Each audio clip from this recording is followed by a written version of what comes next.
Hey guys, this is Steve Huff from SteveHuffPhoto.com. First things first, we have now got I have the Fuji X100F. This is what you see in my hand right here. Now, to some of you, you'll say, well, hey, that looks just like the old X100 from years ago. And to that, I say exactly. The X100 has not changed much in style. In fact, it looks exactly the same. There might have been some minor enhancements and tweaks along the way, and the rear of the X100F is now quite a bit different from the X100T, the X100S, and the original X100. If you want to take a look at the back right here, I will show you. Let me get this in on the camera.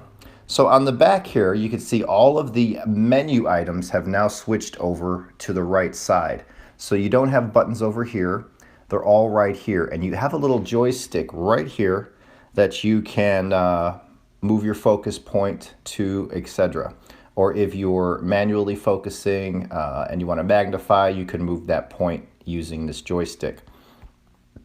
You have your EVF/OVF hybrid, similar to what Fuji has always used in the X100, and that is excellent. On the top here is different. You have the, first of all, you have your compensation, exposure compensation dial right here. You have your on and off button right here. You have your shutter button right here. And then here, if you lift this up, what's new is there's now an ISO mode. So you can pull this up and set it to auto, low, or high. And the cool thing is you can set the high to whatever you want, kind of like the Leica M10 did recently with their ISO dial. But the good news is this ISO dial on the X100 is very easy to pull up. You just lift up on this dial here, which is your shutter speed dial, which you can use as a shutter speed dial, or if you want to use it as the ISO dial, you lift up and make your changes there. I have mine right now on auto ISO, which I use on mostly all cameras today because it seems to work so well, at least for what I shoot. You have the same lens on the X100F. You have the f2 35 millimeter equivalent, but it's the same 23 millimeter lens that Fuji has always offered. And you have from f2 to f16 right here on your aperture dial, which I think is lovely. Now, I've always loved the X100 series. And before I go any further, this strap is from Tie Her Up Straps. And this is, I believe, called the Snake. And I put a gray one on here. It's the perfect strap that I found for this camera. I have like a drawer full of straps, leather, braided, and this one seems to work best, and I love the way it looks, mainly because one mode in this camera that is truly beautiful and stunning, the new black and white simulation mode is in here, and I'm going to show you that in a bit, as well as some photos that I snapped with it. But this reminds me of a monochrome kind of strap. It's gray and you have the black here, so I figured I'd put a strap that looked monochrome on this Fujifilm X100F because I am in love with the new film simulation mode, which I'm going to go in right now and show you. It's Acros, I don't even know how to say it. Yeah, I have shot with this film in real life many years ago, but how do you say it? Acros? But anyway, it's a beautiful neopan black and white film from Fuji. It's a simulation, of course, but the simulation in this camera is beautiful. And if I have to be honest, and I always like to be honest, I prefer the black and white coming out of the X100F. And it's the same mode they use in the X Pro 2 and the XT2. But for some reason, this lens on the X100, the same lens that they've used forever, some people don't like, some people love it. I happen to be one of those who love this lens, and it's because it doesn't look bitingly sharp like a modern day, say something like a 35 Summicron. It has some character. the highlight character. When you're zooming in or close up, it has a little glow to it. I love that kind of stuff because it reminds me of vintage lenses. Now, I'm not saying this reproduces images like a vintage lens because it's much sharper and better than that, but it has some character to it, and I always prefer character over perfection, I should say. So with this lens and that simulation of the black and white film, the results are just beautiful. They're kind of like, you look at it and you're like, wow, this is what black and white should look like. So Fuji has done an amazing job. I almost want to make this just my black and white camera. You know, you have the $5,000–6,000 Leica monochrome without a lens that's just black and white. You can't shoot color with it. And then you have this camera that can shoot color, or it's like what, $1,200, $1,299, and you can shoot this gorgeous black and white mode and still have amazing black and white output right out of the camera. I'm talking JPEGs right out of the camera. They're beautiful.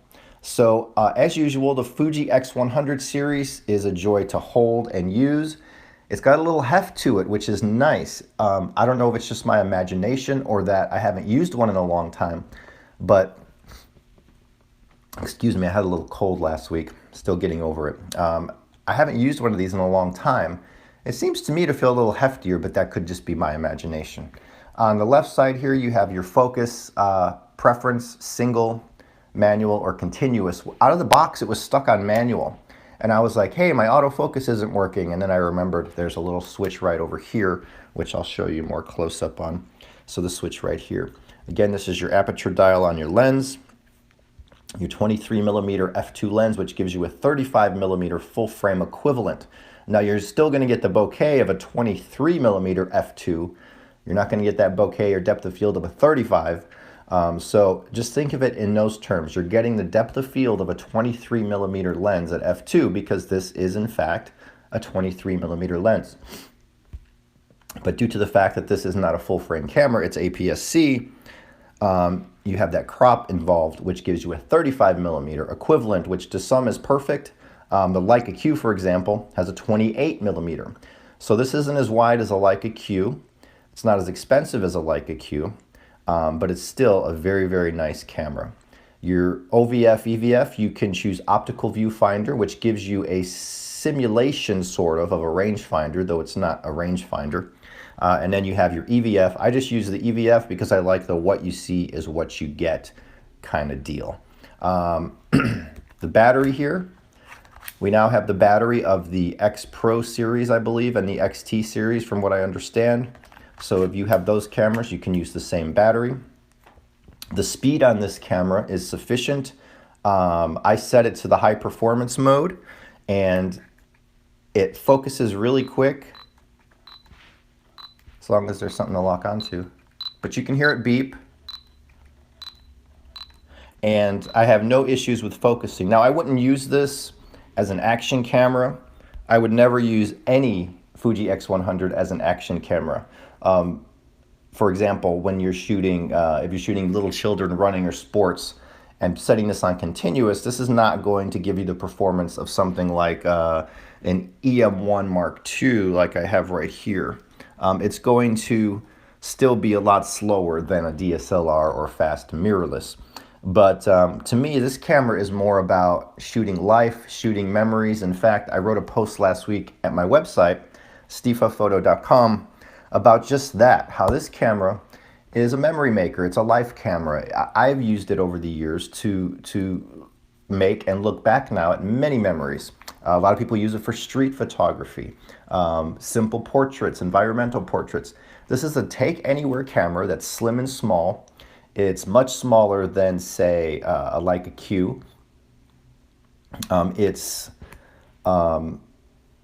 not as small as a Sony RX1, but again, it's a whole different kind of camera. This is APS-C, a little bit different, yet similar. Overall, for the money, I think, and this is my opinion, a lot of people think I hate Fuji. I don't hate Fuji. I've always loved the X100 series. All my reviews of all of them have been positive and glowing.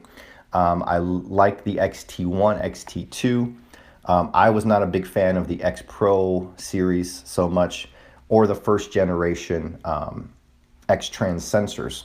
And as a matter of fact, this is the brand new X-Trans sensor that's also in the X Pro 2 and XT2.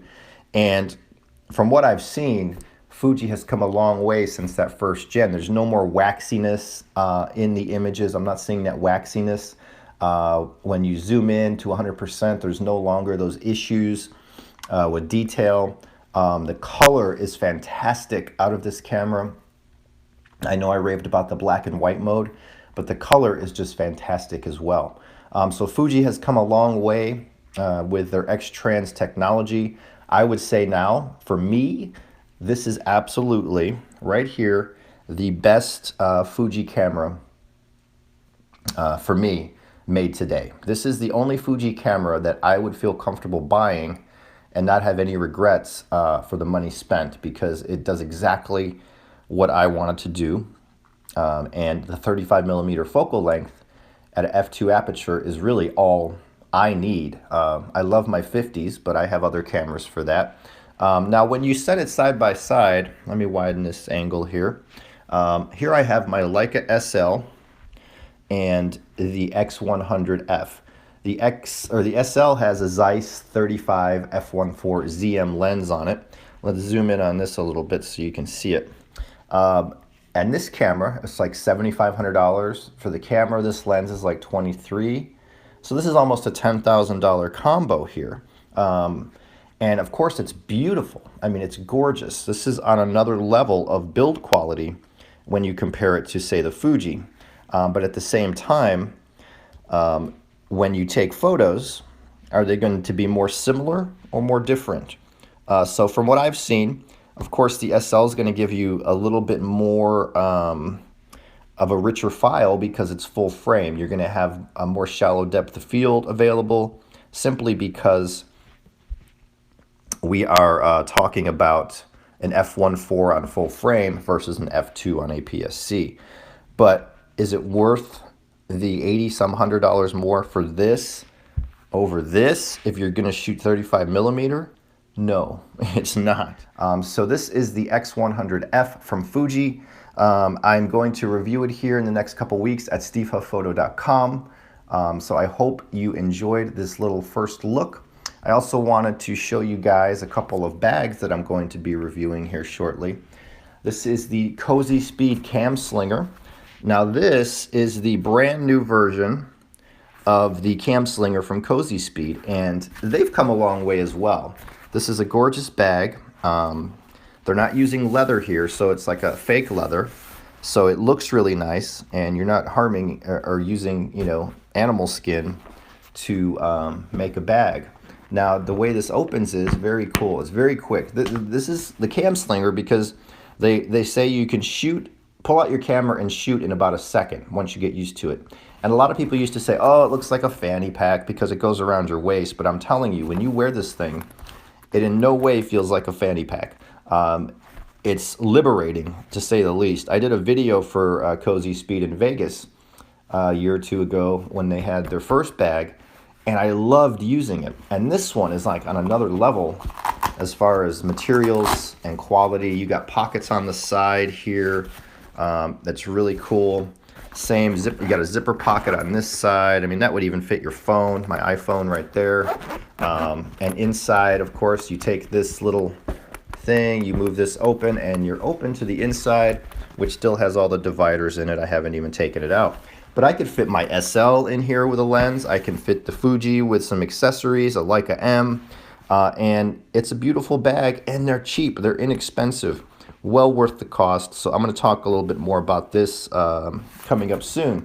And then for those that like their luxury bags, we have something for like the Leica fans and the higher end fans. This is a primo bag from Hawks Mill, and this, my friends, I'm going to be reviewing in full soon as well. Now, you've heard of Billingham, I'm assuming. You've heard of those high-end brands. You've heard of Fog. If you know Leica, then you've heard of all these brands. And And this is up there with the best of them in regards to construction, parts, quality of parts, and all of that good stuff. It's pretty nice. All luxury. It keeps your gear safe. It has little rain flaps here. You have a pocket in the back. You have top-notch hardware. And this model, I believe, is called the Bond Street. Right, I'm actually testing out a new camera. You can see right here, I'm using a MEVO camera, which basically allows me to choose different camera angles. For example, if I want to click on the picture of the bags, I can click there. If I want to show you guys the cameras, I can click there. If I want to show you me, we can click right there. If I want to go wide, we can go right there. It's a pretty cool, it's like having 6 cameras in one. So it's perfect for these kind of situations, for vlogging, for reviews, or what have you. The cool thing is it's this small. You can take it anywhere. It runs on battery, or you can plug it in. Right now it's plugged in, and you can live stream the Facebook with it with a touch of a button as well. So this is Steve Huff. I hope you enjoyed this look at the brand new Fuji X100F right here. It's a lovely camera. I'm shooting with it every day right now, and I'm really liking what I see. It's just lovely. Now, while it's not a whole entirely different camera from the last version, the T, it is improved, and I feel it's actually the biggest improvement since the original. From the original to the S, you had a little bit of a speed increase, or quite a bit of a speed increase. From the S to the T, I didn't feel there was that much difference at all. So if you go from the original to this, it's like a whole new camera. You have the speed, you have the usability, there's no lagginess. The sensor is now 23 megapixel, 24 megapixel compared to the original 12. You have the X-Trans version 3 or generation 3 sensor, which is much improved from the first one, in my opinion. So X100F, I think it's sold out everywhere right now, but it's well worth it. And in my opinion, this is Sony. This is Fuji's best camera that they make. That's for me, in my opinion. So I hope you enjoyed this. Always check back to SteveHuffPhoto.com for news, reviews, daily inspirations, guest posts, guest reviews, articles, and everything photographic. Thank you.